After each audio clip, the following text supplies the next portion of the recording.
চলছিল শ্রাদ্ধের কাজ। দিদিমাকে যতটা দেখেছি বা পেয়েছি, এই শ্রাদ্ধের অনুষ্ঠান দেখে যেন ততটাই খারাপ লাগছিল। যাই হোক, আমার দিদিমা যেন স্বর্গবাসী হয়, আপনারা সবাই আশীর্বাদ করবেন। আচ্ছা, আমার দিদিমার শ্রাদ্ধ কেন আমার মাসি বাড়িতেও হচ্ছে, এটা জানার আগ্রহ সবারই থেকে যাচ্ছে। আমার দিদিমা প্রায় 100 বছরের বেশি বেঁচে গেল। আমার দিদিমার হচ্ছে 6টা মেয়ে। তো আমার দিদিমার কোনো ছেলে না থাকায় যখন অসুস্থ হয়ে পড়লো, তখন আমার দিদিমাকে তার মেয়েদের উপর নির্ভরশীল হতে হয়েছে। কিন্তু সে যতদিন সুস্থ ছিল, যতদিন পেরেছে সে ততদিন নিজে রান্না করেছে এবং নিজের কাজগুলো নিজেই করতে সব থেকে বেশি স্বাচ্ছন্দ্য বোধ করেছে। প্রচুর কর্মঠ একজন মানুষ ছিল। নিজের সংসার, নিজের ঘর, নিজের স্বামীর ভিটা কত যত্ন করেছে, আগলে রেখেছে। সে দিনগুলো এখন স্মৃতি। সে কারণে যেহেতু আমার মামা নেই কোনো, আমার মাসির বাড়িতে থেকেই সে অসুস্থ হয়েছিল এবং আমার ছোট মাসির বাড়িতেই তার শেষ কাজগুলো সম্পন্ন করা হলো। আজ প্রায় 14-15 বছর পর মাসির বাড়িতে এলাম। অনেক পরিবর্তন, এলাকাটাও পরিবর্তন, মাসির ঘরগুলোও পরিবর্তন। কিন্তু এই বাড়িটাতে একটা সময় খুব শান্তি ছিল। লোকজনে ভরপুর, বাচ্চা কাচ্চা, আত্মীয় স্বজন, হই হই রই রই। এই হই হই রই রই যেন 12 মাসের 13 পার্বণের থেকেও অনেক বেশি।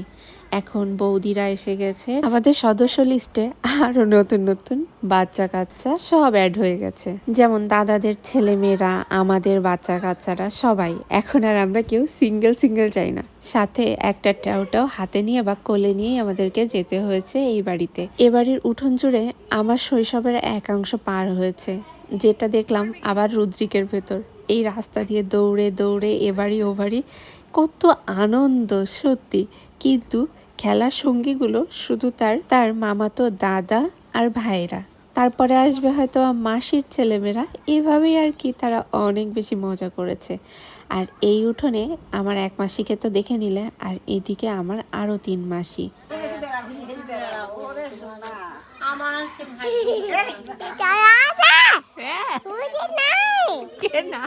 আসলে রুদ্রিক যে আমার সাথে এভাবে এখানে আসবে, আমি সেটা কোনোদিনও কল্পনা করিনি। আর রুদ্রিক আসার পরে দেখো, ওর মুখটা একদম লাল হয়ে গেছে।